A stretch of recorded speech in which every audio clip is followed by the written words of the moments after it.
Welcome to the Well Seasoned Librarian Podcast. My name is Dean Jones. I'm the Well Seasoned Librarian. Today I'm very lucky to have as a guest on my show John Birdsall, the author who wrote The Man Who Ate Too Much, a biography of the late cooking personality James Beard. I had a really great time talking to John. He is a fixture of Bay Area food writing. He's written for the Chronicle, for the Contra Costa Times. He's written for Food and Wine, among other publications. Lucky Peach is another one. So I've read his work for quite a while and was very happy to get a chance to talk to him. Without further ado, I'm going to go right to the conversation. I feel like it was one I enjoyed thoroughly, and I really am very eager to have you all here. So on we go.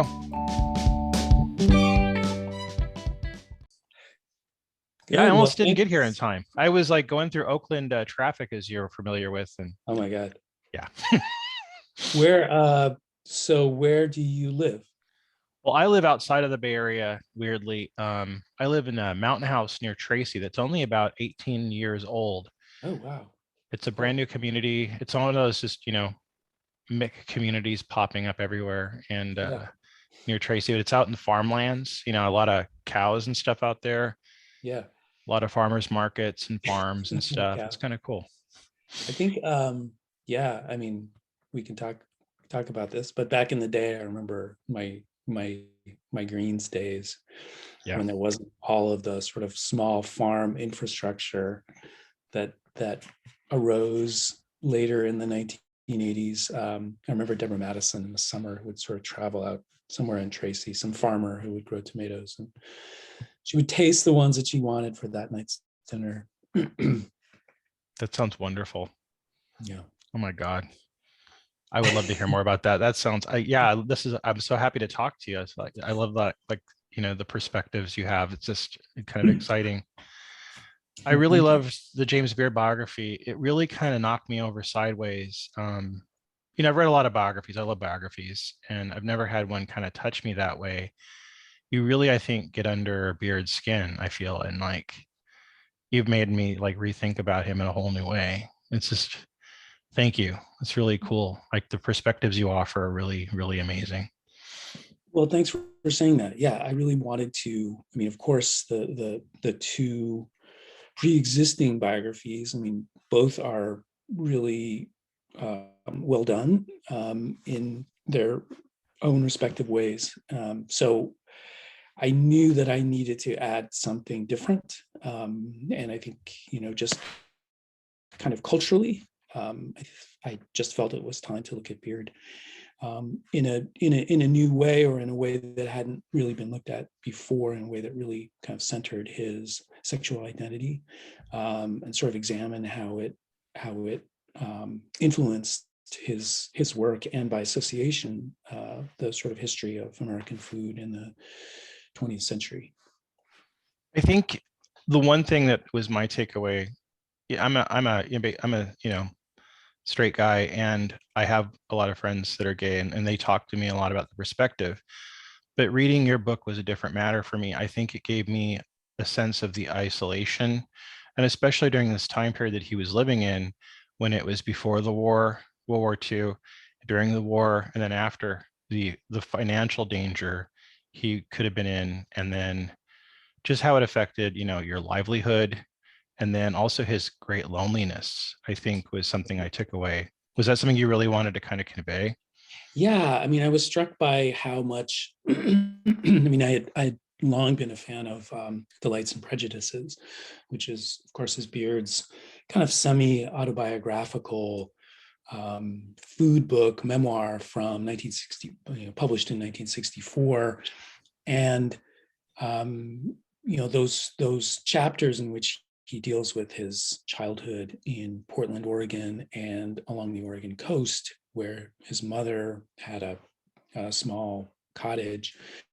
Those are completely, kind of these immersive sort of chapters, and it's really this kind of ravishing look, this early 20th century look at what would come to be known as farm to table eating. I remember Alice Waters, when I interviewed her for the biography, told me that those chapters in Delights and Prejudices really had a huge effect on her sense of, her kind of growing philosophy as a younger woman of eating locally, and the fact that anywhere you are has a particular taste, a kind of terroir that you can use in your cooking, to reflect something really distinctive. And those chapters had a big effect on me. The more I looked at them, the more I realized that, Beard is kind of creating a myth about his childhood. Yeah. There are little cracks in the book where he kind of suggests that, and then later just kind of doing research, reading letters, reading through the lines of his accounts, I sort of realized that he was actually quite a lonely child, and far from being idyllic, or his childhood was, I guess, a mix of idyllic and really kind of troubling, really a difficult childhood, just because of the kind of emotional landscape that he grew up in his very complicated family. So I really wanted to separate Beard from the myth that had grown up around him and that he in fact had kind of created for himself. He wasn't, I mean, from the accounts in the book, that he wasn't a shrinking violet, though. He wasn't like this, mopey kind of emo guy. He was like kind of boisterous. He knew how to be like the center of the party. He was able to do like, theater and stuff, and wanted to be an actor. So he wasn't like, he was lonely, but he was also like able to put on a brave face and always able to have a quick smile. Am I wrong in that? Yeah, no, that's not correct. That's my understanding, and I think it makes sense. I mean, I think if you're, certain people are able to kind of project maybe a kind of mythical or fictionalized image of themselves, when the reality is quite different. When I was writing the book, just about the time I was finishing the book, the terrible news of Anthony Bourdain's suicide sort of broke onto the news, and it was, it made me think very much of James Beard, because this person who not only was really seminal in food, in American food particularly, but the sense that, a public figure who we all thought we knew so well, Yeah. and who told us so much about themselves, constantly. We realized that we didn't really know anything about their inner lives, the depression that obviously they were suffering from. So for me, that was really instructive, kind of validation that this idea, this sort of two-pronged idea of a personality, this sort of public, buoyant, charismatic, happy seeming, kind of jolly seeming even, persona was not the truth, or was not the entire truth of a person's life. And I felt very much that responsibility when I was writing the book. I felt very much the weight on my shoulders of telling a story about Beard that kind of honored that complexity of his life and personality.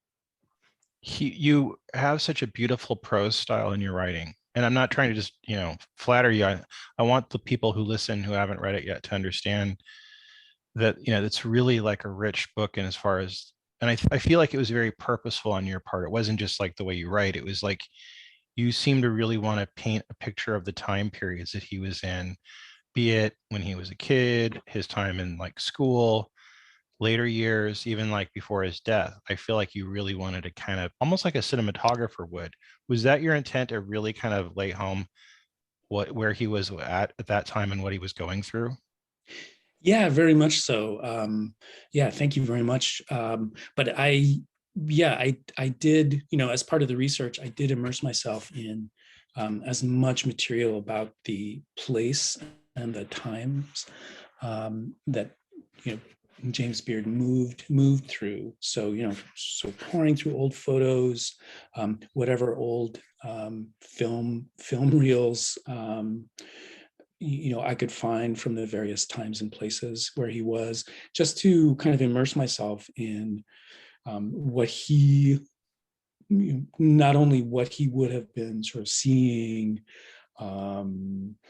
experiencing in his life, but also just to kind of build a very deep context for his life, which was just a way that I tried to kind of build this sense of what he accomplished, like how different the world, how different the Oregon of the early 20th century was from what we understand it to be now, how different the New York City of the late 1930s was from what we know now, because really I felt like I battled against how little the public knows about James Beard.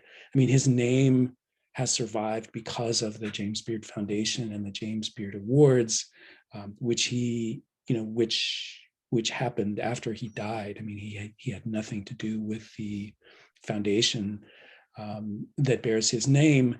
And so, a figure like Julia Child, who was so brilliant on television, has been able to survive and really kind of thrive after her death. And James Beard was essentially forgotten. His contribution through books, recipes, articles had really been eclipsed by other, by other people who were really, a lot of them less famous than Beard was during his life. So I felt like I really had to sort of construct a whole world around James Beard to be able to sort of place him within that context. Yeah, I don't even know if like my kids know, or like my son who's in his 20s now, because like for me, Beard was everywhere when I was growing up. I mean, his name was, legend. And I don't know anybody who cooks who doesn't have a James Beard book. We've all seen him on TV if you're above a certain age. He was everywhere. And then Yeah. you're right. Like now, after he's been dead, like people hear the word James Beard Award. I know people who have the James Beard Award that are even fairly young, and it's a huge prestige. But you're right. Like I don't think he's had that ability to have his story told like, say, Julia Child has.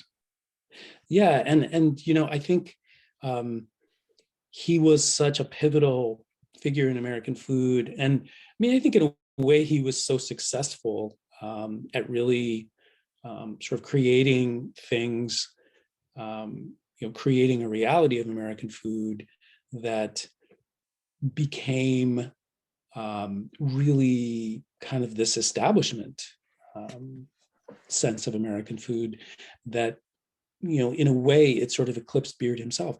Like he so successfully argued this particular story of American food, like where it came from, what it was, how it existed, which is, partly mythical in my view, that it seemed like it had always been like that, and it seemed like it sort of erased Beard's authorship of this story of American food. We all sort of just, I think generationally took for granted that, before World War II, there was this sort of idyllic American food culture that was based on, regional small farms and, this really sort of pastoral sense of American food, which is really not true.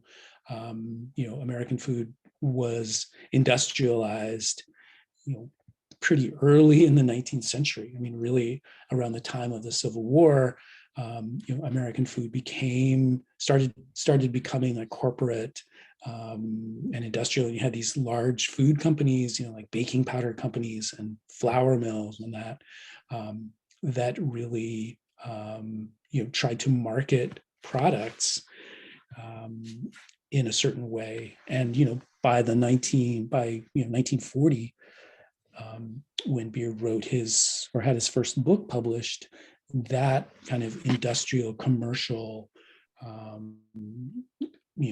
reality of American food had long been established. And so his contribution, which was to argue,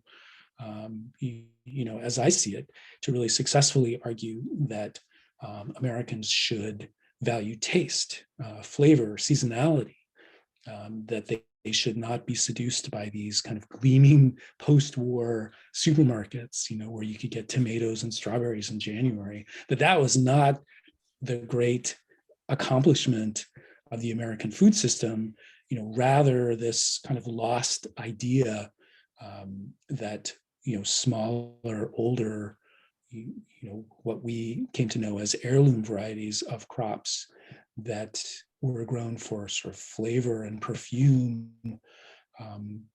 those things should be, preserved and cherished. And,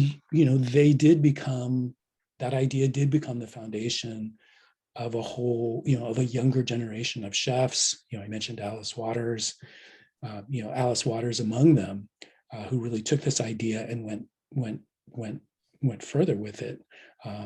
But the roots of it are really firmly, in James Beard's work.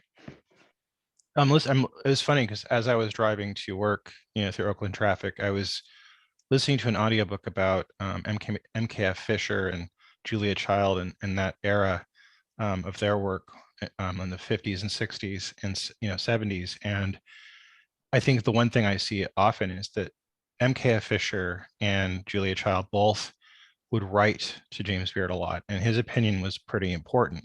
Do you think he had a lot of gravitas as far as that when he influenced the influencers? Yes, he did, absolutely. MFK really, she started writing before Beard, and so what was known in the late 1930s as the American gourmet movement. MFK Fisher was a really pivotal figure, a really strong voice for that, even before James Beard appeared. But MFK Fisher was such a brilliant writer. She was really considered a literary figure, right? In a way that Beard wasn't. MFK's books, sort of travel books and memoirs, especially from the 1960s, certainly through the 1970s, that really kind of established her modern reputation, as this really unique American voice. James Beard was able to take the ideas of that, nascent American gourmet movement of the 1930s and really popularize them in a way that I'm sure MFK Fisher was not even interested in doing. Beard, had his first kind of breakout success, I guess, with his 1949 book, The Fireside Cookbook, that kind of starts to make him a national figure in food. But it was essentially a sort of cooking Bible, a kind of comprehensive recipe book. I think it had something like 1,200 recipes, really to try to compete with books, like Fanny Farmer and The Joy of Cooking, which are the cookbooks that Americans were interested in buying. So James Beard sort of takes this idea of cooking and eating for flavor and seasonality, and really, injects that in this popular medium, much more popular medium. Julia Child comes later. Her first book, Mastering the Art of French Cooking, was published in 1961, and by that time, Beard had really established himself as this sort of national voice of fine eating and drinking in the United States, but with this really kind of popularist personality. He's always kind of fighting against the label of gourmet. He hated the word gourmet. He felt like it was elitist. Beard was politically pretty progressive for his day, and he really had these kind of democratic ideals about food, and he was always finding inspiration in France, which of course his generation did, but really sort of finding that the, even kind of inexpensive, cheap, everyday food that most people in France ate at the time really should be a model for how Americans should eat. That they should care about everything that they ate. Bread, boiled potatoes, sausage. Nothing was too simple to be,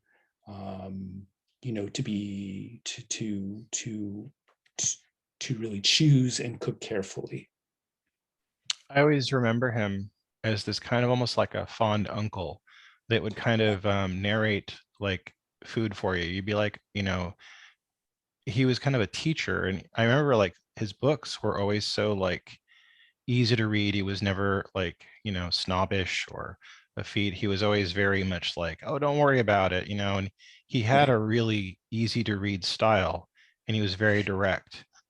Yeah, I mean, I think that sort of came partly from his kind of background in theater, where he, he always felt like his books, in some way, he was kind of, this kind of lovable character actor, who was, telling you not to worry, that actually, a souffle was the easiest thing in the world to make, and you should not be intimidated by it, or an omelet is the easiest thing in the world to make, once you know a few easy steps.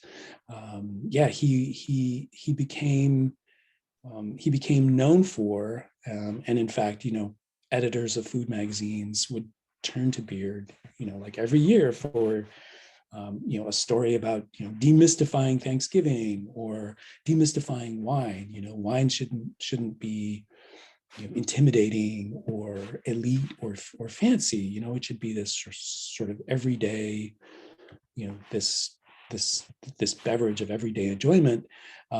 So Beard became, as you say, the sort of jolly old kind of bachelor uncle, who would be by your side as you were cooking, telling you that it was okay, that it was quite simple, that you shouldn't worry too much about how food looked. It was how it tasted that was the important thing. And these are, ideas that Julia Child later, sort of popularized as well. That idea that it's okay, if it doesn't look perfect, because it's going to taste delicious. And if you aren't upset and freaked out cooking for other people, then your guests will be relaxed too.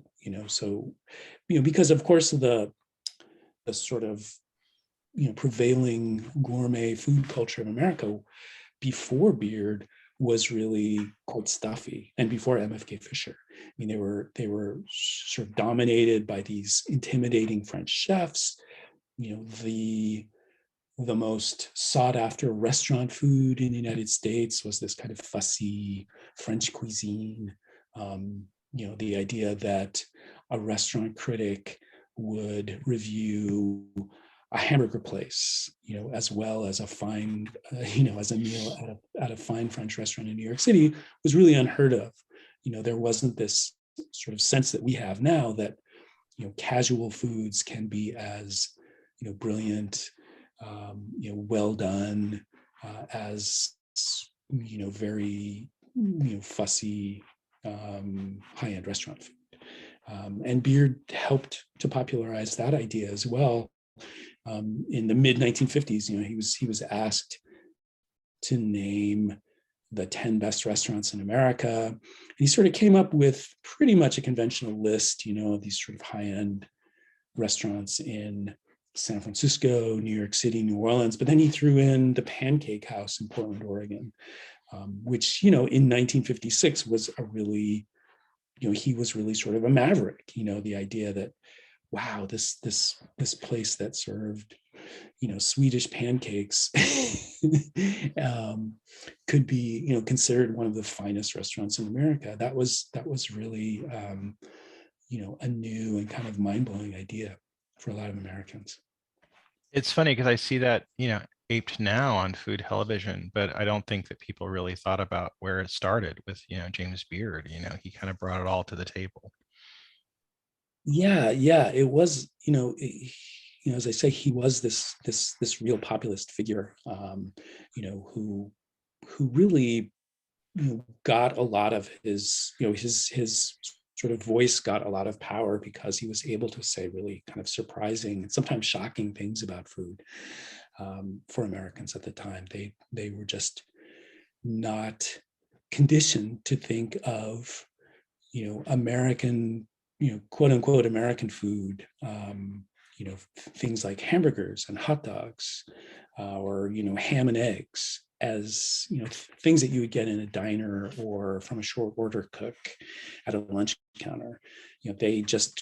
Americans couldn't wrap their minds around those foods being, a great kind of achievement of American food. There was this self-consciousness about food in the United States, that it was too cheap, that it was too plain, too cheap, too greasy. And Beard really helped to demystify that idea. And sort of later, like in the 1970s, he had a syndicated newspaper column, and he would really kind of tout, products that were made or cured around the United States, and really champion them, like smokehouse hams from Kentucky, or tortillas from New Mexico, something like that. He would, companies and friends would send him products to New York City, and he would taste them, write about them in his column, and there'd be this frenzy to sort of, send away to get these products. And really, he was telling Americans all along that they should just sort of look around where they live and find these products that they probably overlooked, that weren't going to be available in their local supermarket, but that were, but that could stand up to, fine, French ingredients or fine Italian ingredients, or so it really kind of opened a lot of Americans' eyes to the food around them. I've read a lot of I have a Vincent Price cookbook at home, and I've seen a lot of ads and articles of Vincent Price. Right. And I always thought he was kind of like, I don't think he was ripping off from James Beard, but he seemed to really be copying his style. Even in the ads that were being done, they seem very similar to James Beard's ad. You ever seen any of those? I don't know if I've seen any of the ads. I have a copy of that Vincent and Mary Price did it with his wife cookbook, which is, it's such this, kind of beautiful, like, whiff of vintage food. I think that was that published in 64, 65, something like that. Yeah. But it was, it's, it is sort of Beardian in the sense too, that it's about food, but it's also about, Vincent Price himself. He's kind of promoting himself through that. So you get glimpses of the restaurants where he and his wife have eaten, and even sort of humble places, or, in the dining car on a train or something. But then also it's like, a picture of their living room where they're, their sort of quote unquote houseboy is, serving drinks. I wonder if they ever met. I would love to be a fly in the wall and see what Beard had to say. Yes, they did meet. I haven't come across any sort of, private or personal sort of opinions that Beard felt about Vincent Price. He would travel to LA pretty often, and he would definitely make the rounds. Vincent Price, he would probably be a bit intimidating to James Beard. He was a better friend with Danny Kaye, who was this really kind of dedicated gourmet. And Danny Kaye in particular, was, fancied himself a sort of Chinese cook. He really kind of focused on, different Chinese cuisines. And I know I've read that. Yeah. And I know he went, he was a guest at Danny Kaye's house a number of times.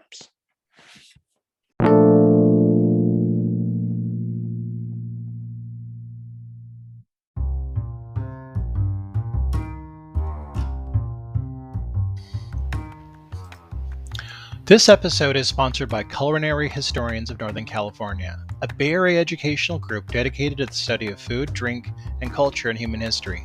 To learn more about this organization and their work, please visit the website at www.chnorcal.org. We also have the link on the bio.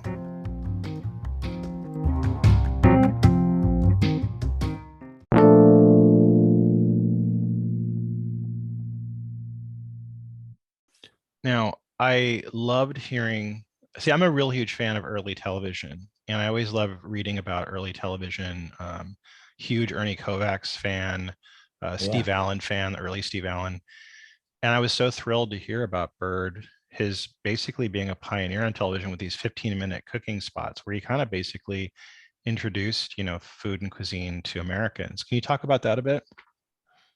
Yeah, so in 1946, soon after Beard came back from his service in World War II, he was recruited basically by NBC in New York City to host a cooking segment that was sponsored by Borden, which is like the dairy company. They had Elsie the cow as their mascot. Yeah, sort of I remember that. Pearl-wearing cow. And so, Beard appeared. It was on Friday nights. He had a 15-minute segment that came to be known as, informally, as "I love to eat." And that was his tagline that he would say at the end. And, Beard was, always a large, as an adult, well, even as a child, he was large. He was very tall, 6'3" or 6'4", depending on when he was telling it. And he would typically weigh around 300 pounds as an adult. And so he had this, physical presence that the camera kind of loved. And it, these were live spots, and they were scripted. And it was Beard sort of cooking, with Borden dairy products, in different scenarios and different occasions. And so he did this for 1946 and 1947, or part of 1947 before the show was canceled. It was a popular show in the New York sort of metropolitan area, and it did really establish him. It helped kind of create his voice as this person who, he was telling his viewers to, go to Little Italy and seek out olive oil, because it would do amazing things to their cooking, or telling them to, urging them to cook a fish, but cook a whole fish with the head on.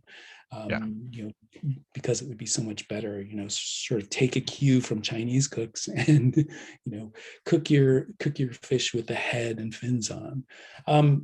And so it was this sort of mixture of Beard being kind of corny, speaking in this American vernacular, but giving really sort of pristine food information about how people could improve their cooking, and also just being, of course, blatantly commercial, which is also part of Beard's career, really sort of pitching these Borden products. And, I think in a really subversive way,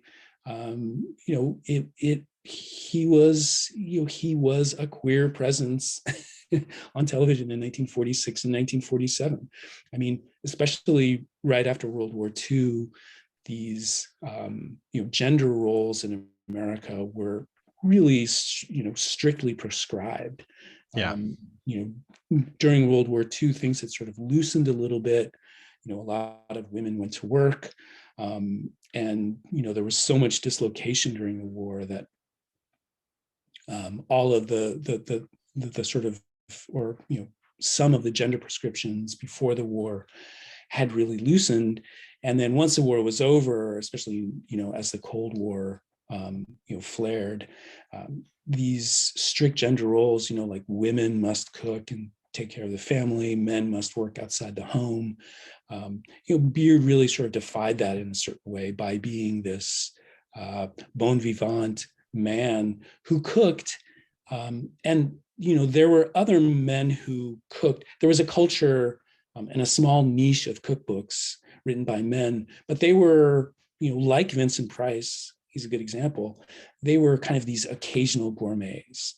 They would get into the kitchen maybe once a week or maybe occasionally to make, a special dish. Beard was, had sort of taken over what was seen as a woman's role, which was kind of everyday cooking, kind of practical cooking, how to cook breakfast, lunch, and dinner for your family, basically. And to have this come from a man was really kind of a surprising thing for that time. So, and of course, Beard's voice was kind of irrepressible. Even though these shows were scripted, he would give these sort of asides that we can hear today. We can sort of hear the campiness in his voice, and it was a persona that Beard would sort of pare back later in his career as he got more famous. But at that moment, right after the war, I think he felt really pretty unrestrained by thoughts of having to have this sort of avuncular personality. He had an interesting childhood, and I wondered how much that do you think it informed him being able to establish like a persona as a celebrity, as like a celebrity chef, like because I know that his childhood like was almost like a bunch of kind of concentric boxes. It was because he had this relationship with his mother that was close but also distant, and then this relationship with his father that must have been very strange and unconventional. If other kids had not the same thing, he must have seen that other kids had lived with their mother and father, and then he had something that was different.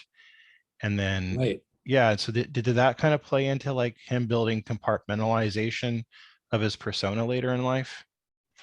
Yes, absolutely. I mean, so James Beard was born in 1903 in Portland. He was the only child of his parents, John Beard and Elizabeth Beard. He had a half sister. His father had a previous marriage, but really, he grew up in this very, I guess it's fair to say that it's a very strange way. I mean, it was certainly unique, and his parents couldn't have been more different. John Beard was a custom inspector in Portland, and his specialty was ships coming from China and Japan, sort of inspecting that merchandise in order to be able to assess, tariffs on it. So he worked at the custom house, but he had this background. He always told stories about himself as being one of the early Oregon pioneer families, that his family had come from Kentucky along the Oregon Trail. It's pretty much right at the end of the Oregon Trail period. But his mother was English. She had grown up in England and had come to the United States, kind of rebelling against her family, and she became a governess. And traveled across the United States with a family that she worked with and ended up in Portland. And she had a really unconventional life for the time. Beard was convinced that she was a lesbian. She was certainly bisexual. And his parents really had this marriage of convenience, and they really, really disliked each other. It was kind of two warring factions. Elizabeth wanted a child, which she got. When she was 40, she gave birth to James Beard. Another unusual thing about their, life at the time. And she was a businesswoman. She had run her own boarding house, a small boarding house. She was in Portland. She was very proud of it. She kind of wore that. And in fact, even when she died in the early 1940s, her obituary mentioned that she was the former mistress of the Gladstone Hotel, which was her, her boarding house. So, at another time when a woman could be in business independently much more easily, it's pretty clear that Elizabeth Beard would not have felt like she had to marry. So she was really kind of locked in this marriage with a man that she really disliked. And Beard grew up having to take sides, these sort of warring factions of his parents. And I think, a childhood of concentric boxes, as he said, is a pretty apt description. Food was an important, food was a huge element in Elizabeth's life. She basically spent her time cooking and sourcing ingredients. But of course, there was really nobody to cook for. I mean, they had a small family, and then they rarely even ate together. They disliked each other so much that they tended to eat alone. They'd have breakfast on trays in their bedrooms in Portland. James grew up coming home from school and sort of eating the food that his mother had left for him because she'd be out with her friends. His father would be working. It was very lonely childhood where food had this role of, I think, providing solace and comfort. But I think it was also a reminder of how disjointed the family really was at the same time. Later when James Beard told the story of his childhood, he really kind of fudged the details and talked about, his family's food life as being this kind of wonderful, comforting thing. I think he really had wanted it to be that way, but it really wasn't. And so, James Beard learned, I think, the importance of food in a sort of story, food as narrative, food as sort of telling this story of, communion, coming together around food, even if he hadn't quite experienced that himself. And I think also really importantly from his mother, Elizabeth, who, carried on affairs discreetly with women. I think it really taught, she really taught James Beard how to be, how to be queer in a very careful way, how to sort of compartmentalize your life, that I think the message from her was that you could, the sort of prevailing rules of society, like you had to be very discreet. You could not, quote unquote, flaunt it. You couldn't go too public with it because, of course, it could ruin your life. It could ruin your future, as it almost did James Beard's. So, he learned, even though he had a very complicated relationship with his mother, that yes, as you said, he was quite close to her, but also, I think he always sort of mourned the fact that she was really unable to show him the kind of love that he needed. Do you think there's ever any pressure on him to like kind of adopt a fake family and like have kind of like the relationship like maybe what his mother had, like have something of like where they could show like, oh, here's my wife, etc., like a lot of celebrities did? I'm sorry, can you ask it again? Do you think there was ever any pressure on him, maybe from like publishers or anybody, to kind of trot out some fake wife or something like that? It's interesting. I don't think, I didn't find that was the case. Excuse me. I mean, a lot of researching James Beard's life for me was kind of understanding the really complicated coded existence that gay men in particular needed to have in most of the 20th century in the United States. Me being sort of part of this post-Stonewall generation, me being a gay man in the post-Stonewall times, post-modern queer liberation, I had a really faulty understanding, of American queer history. And it seemed like it was a binary, like either you're out of the closet or you're in the closet. Right. But the life for queer people in most of the 20th century was a very complicated mix of both of those things. And so the fact that James Beard was gay was, a huge open secret in New York City food world, New York City publishing. There were very strict rules about how to treat that. Right. And the main rule, I think, was that you did not, divulge your status. You didn't come out. You played along with it. If you were gay, if you were someone like James Beard, you played along with it. Right. There was a fiction that you were an inveterate bachelor, that you probably had an interest in women, but you were so focused on your career. In James Beard's case, he was so focused on food and drink that he really had no time or space to be married. I talked to a couple of sources, people who knew James Beard, and they said, they weren't really, the questions wouldn't come up officially, like he wouldn't be asked in, say, a magazine interview about women or wife or love affairs, but it tended to be his fans. Someone recalled being with James Beard in the late 1970s in a supermarket in Oregon, and sort of women sort of coming up to James Beard and chatting with him. And, the question would come up like, "Oh, Mr. Beard, how come you've never had a wife?"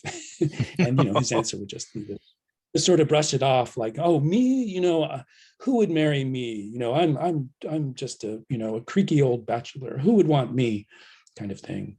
And, James Beard was always careful to show up at events, to show up in public with a woman on his arm. And there was no, he didn't pretend that they were romantically involved. But I think part of playing along with this game was, getting the optics right.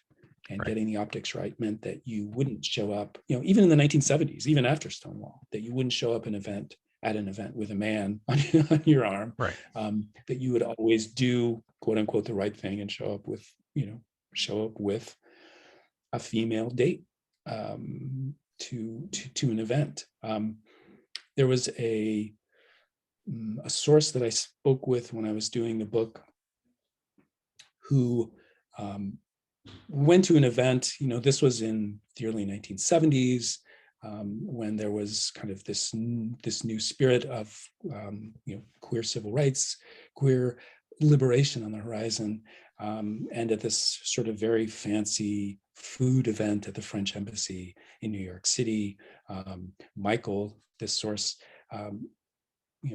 went to James Beard's house. They were all going to go together. Of course, James Beard had a woman, friend of his, who was going to be his date to the event.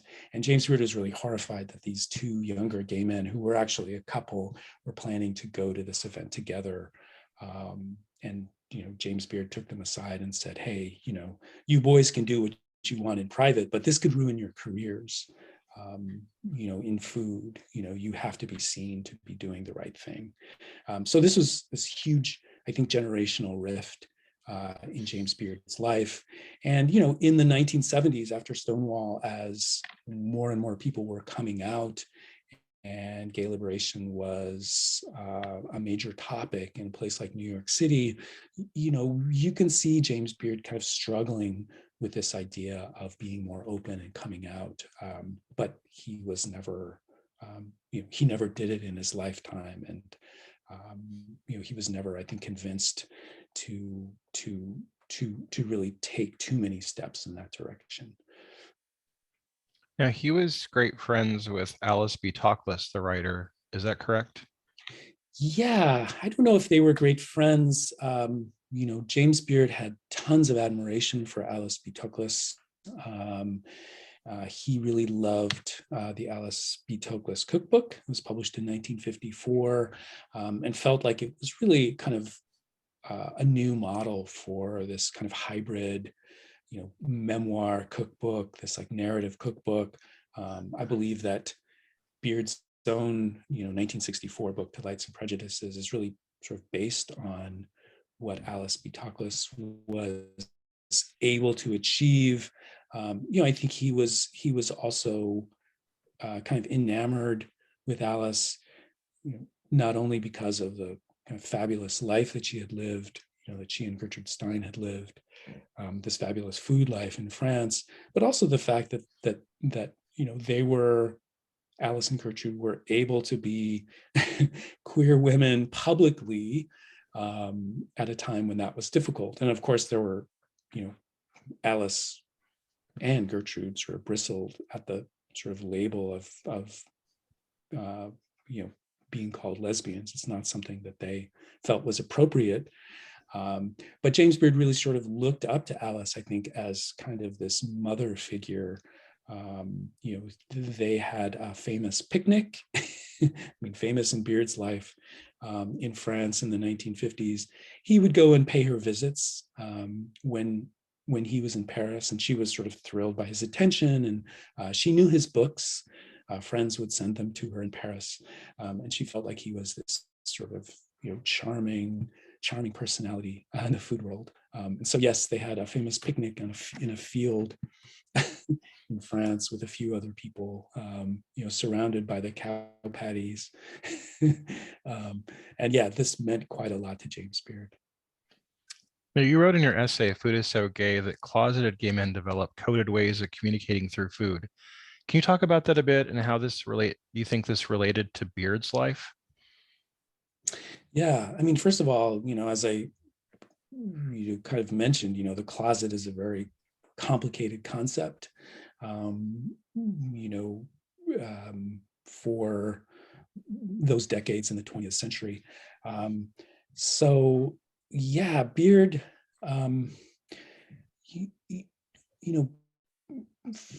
for so many reasons. I talked about Beard sort of defying the kind of gender expectations of the day, of inhabiting this kind of middle ground between what was acceptable for men and women. Certainly in the 2 decades after World War II ended, as being someone who was focused on domesticity at a time when that was really strongly considered a woman's realm. Beard was able to inhabit that ground, and not in any kind of apologetic way. He really, he didn't pretend to be cooking to seduce women, which I know other male cookbook authors had done. I mean, Beard really, as a cooking teacher at the James Beard Cooking School in the late 1950s and 1960s, Beard really celebrated domesticity and entertaining and all these things that were considered the work of women. So in a way, just through his example, he was this sort of subversive queer figure in many ways. Also, the way that Beard entertained, I mean, he lived in Greenwich Village in New York City from, essentially the end of World War II until he died in 1985. And he, privately, his social circle was mostly gay men, some queer women, some sort of straight allies as well. But Beard really existed in this queer social circle, and it really informed his work. It really fed his work. There were stories of his kind of legendary Sunday brunches when he was home in New York City. Often he would just sort of have this kind of drop-in long Sunday brunch, mostly sort of populated by his gay friends in the village who would stop in. And it was a way of entertaining that would become really commonplace in the United States, but it was outside of the sort of establishment expectations. I mean, Beard was cooking for pleasure. He was cooking for the moment. He was cooking outside of any expectation, any sort of family expectations. And so it really freed him to be able to, sort of focus on the pleasure of the food. And this, of course, percolated into what he was writing about. A book of his, like, James Beard's American Cookery, which was published in 1972, I was able to document in, several cases how the recipes from different places around the United States came to him through gay friends who had grown up in those areas and who had moved to New York City in order to get away from their families, in order to have some sort of adult gay life, and it brought these recipes with them. And so James Beard was really, in particular, I think, was really someone who, turned the American conversation about food to sort of pleasure, enjoyment, in a way that was really steeped in his queer experience. But, it became, through Beard and others, it became mainstream. Now, you have a touchstone yourself to James Beard that you're a recipient of 2 James Beard Awards. You got your first one for America, Your Food is So Gay in Lucky Peach magazine. And then you also won another James Beard Award in 2016 for your piece, Straight Up is Passing. Was that kind of an honor? I mean, did you, as somebody who I would guess you're a fan of Beard's, was that kind of like a double blessing for you? It was a double blessing, and especially to have won the first one, writing specifically about James Beard, there was it felt completely appropriate. I remember Mitchell Davis, who used to be a part of the James Beard Foundation and who sort of placed the medal around my neck, sort of whispered to me when I got that one. He said, I'm happy to be giving you this particular medal for that piece. It felt like it really resonated kind of deeply. I mean, for me, it felt like it brought 2 worlds together, because I used to be a chef before I started writing in 2002 full time. I cooked mostly in San Francisco, and so I knew about homophobia in the kitchen. I knew that Beard had this complicated queer life, where he had to sort of stay closeted, as it were, and yet his image on this medal was the most coveted award among chefs, many of whom, or some of whom, were really homophobic. And so I felt the injustice of that reality. And so I felt really gratified to be able to sort of, by, I think, winning that medal, by having that around my neck, really feeling like I had helped, or I had started to help bring James Beard home, to I think help him do the thing that he couldn't do in his lifetime, which is sort of to be kind of open and honest, and to come out. So I felt a connection. I felt a very strong connection with him, in that moment. It felt like it resonated in all these different levels. Now, I know you from your work in the Chronicle, the San Francisco Chronicle. I shouldn't say the Chronicle, because people outside of the Bay Area are listening to this. San Francisco Chronicle and the Contra Costa Times, but you've also written for Food and Wine and Bon Appetit, which I think a lot of people have seen your work in. But you also taught culinary writing at the San Francisco Cooking School. How did this come to pass for you? I've had a great relationship with Jody, Jody Liano, who is the founder of the San Francisco Cooking School. She's always been a really supportive sort of presence. And the opportunity came up to teach some food writing classes there. That was I was going to say fun. It was certainly fun, but it also felt really gratifying. As someone who kind of came to food writing, I think I was 42 when I left the kitchen for good and just tried to focus on writing. I've always felt, maybe I've always had like imposter syndrome or something. Like, I got an undergraduate English degree, but I didn't study writing. So I'm always really gratified when people ask about sort of writing technique, how to write about food, all of those things. So yeah, it's a big responsibility, and also really thrilling to be, surrounded by students who really sincerely want to, improve their food writing, to sort of figure out how to try to write more vividly about food, more expressively about food. It's shocking to me to think that you might have imposter syndrome, because your work is so it's so deft and so like masterful. It's weird to think that somebody who writes as well as you would have imposter syndrome. Thank you so much. I really have to credit the old Lucky Peach magazine, and America, Your Food is So Gay was written for Lucky Peach when it was a print magazine. Chris Ying and Peter Meehan, my editors there, they really helped me to sort of break through. They really treasured writers, really trusted the writers that they worked with, and really, I think helped a lot of us to sort of, break through fears and to really write about unconventional things, things that seemed unconventional at the time about food. So yeah, hats off to Lucky Peach. Now, I can't let you go without talking about your time at Green's Restaurant. I think you worked there when Deborah Madison was there. Am I correct? I worked there when Deborah had just left. Okay. So I think it was 1983. Deborah had founded the restaurant, I think in 79, maybe.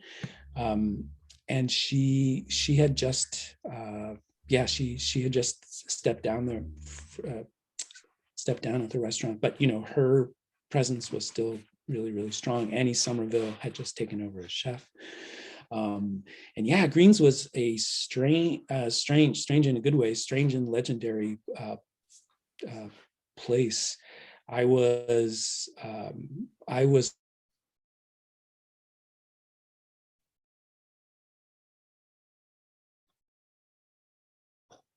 not a Zen student. Green's was run by Sam Hart, to be a practice place for Zen students. And so when I started, pretty much everyone who worked there would sort of arrive on the Zen Center bus, the mini bus, because they lived at Zen Center and practiced Zen there. And so kind of learning to cook, I consider it an apprenticeship in cooking, because we had silent work periods. We really had to focus on the task at hand, no music, no chit chat.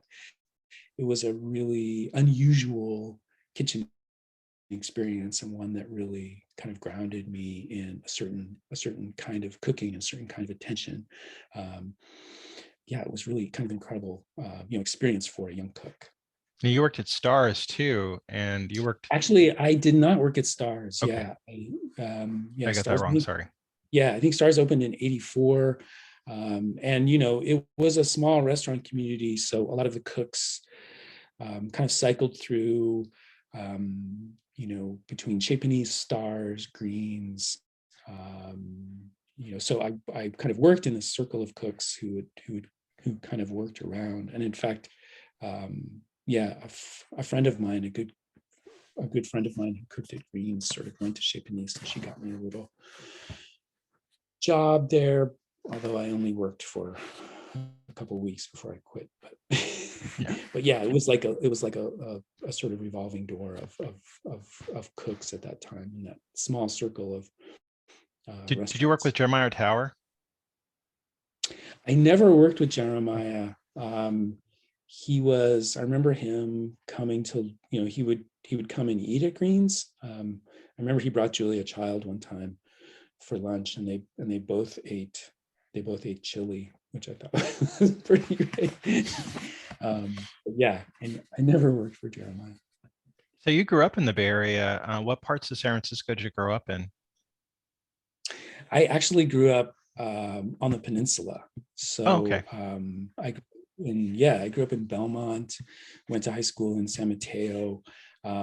My family my, several generations of my family on both sides from San Francisco. So my parents' generation was the one that sort of left San Francisco and moved to the suburbs. So yeah, I grew up on the peninsula, and then went to, got an undergraduate degree at UC Berkeley. And then right after that, in 81, I moved to San Francisco and lived there for a long time and cooked. Are there any parts of the Bay Area you miss? Yeah, my husband and I moved away from Oakland, where we'd lived for 15 years. So in the summer of 2020, I moved to Tucson. So I'm in Tucson now. And yeah, of course, I miss everything about the way the hills smell in spring. So much about the weather. And of course, just food, just being able to take for granted that, that there are so many kind of food shopping options. Being in North Oakland, we lived in Temescal, and it was kind of an embarrassment of where to shop. Do we go to the farmer's market? Do we go to Berkeley Bowl? Do we go to Yesai Market on College Avenue? With all these great options. I found myself shopping because of because of mood as much as anything. Like, where do I feel like going? Knowing that the food, especially the produce that I could get in those places, would be really sparkling. I want to be a little cheeky and ask you what you're working on now, or what's next for you. So I just finished wrapping up a book proposal for a memoir. So we'll see. Fingers crossed. Yeah, I just delivered the final version to my agents last night, and it's a memoir of my time cooking in San Francisco in the 1980s. Nice. But really, it's kind of related to James Beard in a way. It's kind of the relationship that I formed with cookbook authors. I didn't know them in person, and many of them are, some of them were dead by the time I got to them. But, my kind of relationship with,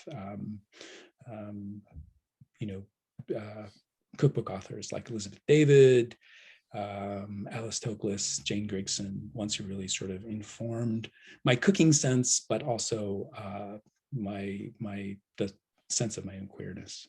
That's wonderful. I love that. I'm looking forward to that so much. John, I want to thank you for being on the program. I really enjoy getting to talk to you, and thank you for being indulgent and listening to my miasma of questions coming at you.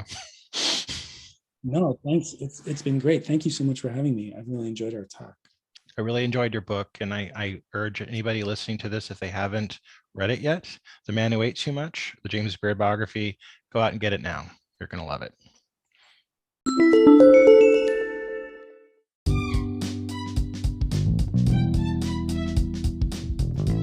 That was my conversation with John Birdsall, the author of The Man Who Ate Too Much, the biography of James Beard.